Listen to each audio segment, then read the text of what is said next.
Vote पागल का और यार या का नाम तो या का नस्ल भी बोल दिया, पागल भी बोल दिया, क्यों भाई? वो पागल है ना, पागल है। और भाईजान पागल है वो, इतनी ठंड है, बीमार नहीं हो रहा, प्लेटलेट्स भी पूरे उसके, वो पागल नहीं है। और भाग जा टाइम सिर, नहीं पागल बैठा हुआ है।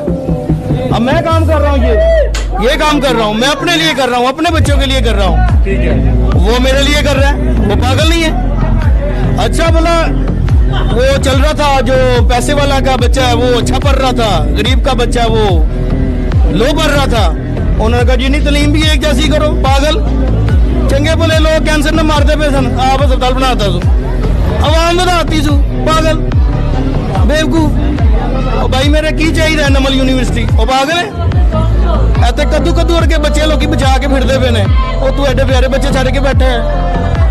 उस जगह ते आके कह रहे हैं जिथे पाउडर वाला दूध विकता पे तो लिखिया आवे मिलावट साबित करने वाले को लाख रुपया इनाम, उस मुल्क जाके कह रहे हैं। पागल, जा इंग्लैंड च जा, अमेरिका च जा, तेरा इतने कोई काम नहीं, तू पागल है जी इतने में ते बेवकूफ है अगर तू है तू। लेकिन ओदा नाम लेना, पागल कहना बेहतर है, ओदा नाम लेना जुर्म है। टीवी जाके शिमर का नाम ले लो, यजीद का नाम ले लो, ओदा नाम ना लो, ओदा नाम लोगे तो गलत है। वो क्यों यार, पागल है, ओदा नाम पागल है, ओदा इस मुल्क च कोई काम नहीं गा। चला जा तू इत्थे की पिया गर्मी च बैठा है और बीमार भी नहीं होंदा पिया, इन्ना मौका तेरे को बीमार होंदा, और तू बीमार हो पागल, जा इत्थे की करना पिया, इत्थे तेरा की काम है? मुझे एक बात बताएं, आप बात करते हुए आपकी आंखों में आंसू आ गए, ये किस वजह? ओ भाई मैं भी पागल हूँ। आप भी पागल? हाँ जी। आप क्यों पागल है? मैं उसके लिए पागल हूँ। हर ਵੱਡੇ ਜਾਨਵਰਾਂ ਵਾਸਤੇ ਉਹਨਾਂ ਵਾਸਤੇ ਤੇ ਲੰਡਨ 'ਚ ਬੜੇ ਨੇ, ਉਹਨਾਂ ਦੀ ਸਰਜਰੀਆਂ ਲੰਡਨ ਹੁੰਦੀਆਂ। ਸਾਨੂੰ ਫੁੱਦੂ ਬਣਾਇਆ, ਮੈਂ 35 ਸਾਲ ਤੋਂ ਉਹਨਾਂ ਦੇ ਨਾਲ ਆ, ਉਹ ਸਾਨੂੰ ਲੁੱਟ ਕੇ ਲੈ ਗਏ ਨੇ, ਉਹ ਚੋਰ ਨੇ, और जाना नहीं इधर मेरे साथ ਮੀਆਂ ਨੂੰ यार, चाचू नहीं इधर ना खबर मियां ਕਾਰੋਬਾਰ चाचू ने दौड़वाता। ਉਹ ਐਸਾ ਨਾ ਭਾਜੀ, ਮਹਿੰਗਾਈ ਮਾਰਚ ਲੈ ਕੇ ਉਹ 150 ਵਾਲਾ ਤੇਲ 300 ਚ ਕਰਤਾ, 350 ਚ ਕਰਤਾ।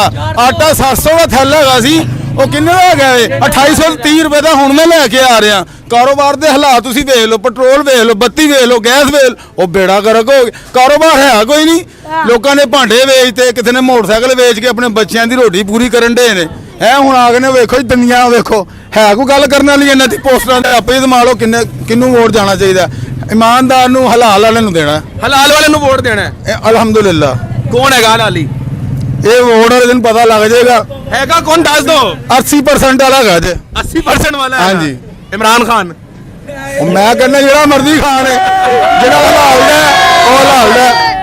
ਇਹ ਵੋਟ ਮਾਨਤ ਹੈ, ਕਿਸੇ ਨੂੰ ਦੱਸ ਕੇ ਨਹੀਂ ਦੇਣੀ। ਤੁਸੀਂ ਪੁੱਛਿਆ ਜੀ ਨਵਾਜ਼ ਸ਼ਰੀਫ ਦਾ, ਨਵਾਜ਼ ਸ਼ਰੀਫ ਨੇ 4 ਸਾਲ ਬਾਹਰ ਕੱਟੇ, ਉਹ ਯਾਰ ਹੁਣ ਵੀ ਕੋਈ ਸਾਲ 6 ਮਹੀਨੇ ਹੋਰ ਕੱਢ ਲੈ, ਹੁਣ ਕਿ ਲੈਣਾ ਆ? ਜਦੋਂ ਵਜ਼ੀਰ ਆਜ਼ਮ ਬਣਨਾ ਹੁੰਦਾ ਤਾਂ ਤੂੰ ਇੱਥੇ ਆ ਜਾਂਦਾ, ਜਦੋਂ ਤੂੰ ਮੌਜਾਂ ਮਾਰਨੀ ਹੁੰਦੇ, ਬਰਗਰ ਖਾਣੇ ਹੁੰਦੇ ਨੇ, ਉਦੋਂ ਤੂੰ ਲੰਡਨ 'ਚ ਬੈਠਾ ਹੁੰਦਾ ਹੈ। ਕੋਈ ਗੱਲ ਤਾਂ ਨਹੀਂ ਕਰਨ ਵਾਲੀ। ਗੱਲ ਕਰਨ ਦਾ ਮਕਸਦ ਸਾਡਾ ਲੀਡਰ ਇੱਥੇ ਹੋਵੇ, ਭਾਵੇਂ ਅੰਦਰ ਹੋਵੇ ਭਾਵੇਂ ਬਾਹਰ ਹੋਵੇ, ਅਸੀਂ ਉਹਦੇ ਵਾਸਤੇ ਕੌਮ ਕੇ ਸਾਥ ਖੜਾ, ਆਪਣੇ ਕੌਮ ਦੇ ਨਾਲ ਹੋਵੇ। ਮੁਖਲਿਸ ਹੋ ਆਪਣੀ। ਉਹ ਜਦੋਂ ਮੁਸ਼ਰਫ ਫੜਦਾ ਦੌੜ ਜਾਂਦਾ, ਜਦੋਂ ਇੱਥੇ ਫੜੇ ਜਾਂਦਾ ਫੇਰ ਦੌੜ ਜਾਂਦਾ। ਹੁਣ ਫੇਰ ਕੋਈ ਗੱਲ ਹੋਣੀ, ਫੇਰ ਇਹਨੇ ਦੌੜ ਜਾਣਾ। ਅਸੀਂ ਤਾਂ ਲਵਾਰਸ ਹੈਗੇ ਆ। ਮੈਂ ਕਹਿ ਰਿਹਾ ਮੈਂ 25 ਸਾਲ ਤੋਂ ਇੱਥੇ ਹੈਗਾ ਵਾਂ। ਇਹ ਰਾਸ਼ਦ ਰੋਡ ਮੇਰੇ ਨਾਂ ਤੋਂ ਜੇ। अच्छा जी ਜੀ, ਇਹ ਰੋਡ ਮੇਰੇ ਨਾਂ ਤੋਂ ਜੇ। मतलब आप कह रहे हैं आप 25 साल NA 130 में ही हैं? ਮੈਂ ਇੱਥੇ ਹੀ ਆ। ਇੱਥੇ ਦਾ ਹੈਗਾ ਵੇ ਚੇਅਰਮੈਨ ਅਮਜਦ ਨਜ਼ੀਰ ਭੱਟ। ਬਿਲਕੁਲ ਅਸੀਂ ਉਹਦੇ ਨਾਲ ਆ, ਅੱਜ ਵੀ ਉਹਦੇ ਨਾਲ ਆ, ਸਿਰਫ ਇਸ ਬੇਸ ਦੇ ਉੱਤੇ। ਉਹ ਸਾਡਾ ਮਹੱਲੇਦਾਰ ਹੈ, ਸਾਡੇ